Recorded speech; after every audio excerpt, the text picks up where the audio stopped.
আপনাদেরকে বলতে চাই, আপনারা আজ পর্যন্ত বিচারের সুদৃশ্য কোনো বিষয় আমাদের সামনে উপস্থাপন করতে পারেননি। আপনারা আসলে কি করছেন এই বিচার কার্যক্রম নিয়ে? আমরা দেখেছি যে ইনকিলাব মঞ্চের আহ্বানে আপনাদের এই নীরবতা বাংলাদেশের বিচারহীনতাকে প্রমাণ করছে।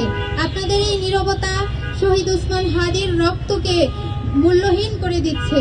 আপনাদের এই বিচারহীনতা প্রমাণ করছে হাদি ও বাংলার কোটি কোটি মানুষের চোখের পানির কোনো মূল্য নেই, বরঞ্চ যারা হত্যাকাণ্ডের সাথে জড়িত তারাই বেশি মূল্যবান।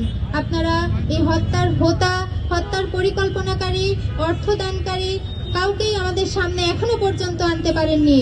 আমরা এখান থেকে আপনাদের কাছে দাবি জানাতে চাই, এই হত্যার সাথে জড়িত প্রত্যেকটি ব্যক্তিকে আমাদের সামনে নিয়ে আসতে হবে এবং প্রকাশ্যে শাস্তি নিশ্চিত করতে হবে, যেন পরবর্তীতে কেউ বাংলাদেশ প্রেমী কোনো মানুষের পেছনে লাগতে না পারে, বাংলাদেশ প্রেমী কোনো নাগরিককে একটি টোকা দেওয়ার আগেও ভাবতে বাধ্য হয়। এই ধরনের শাস্তি নিশ্চিত করতে হবে।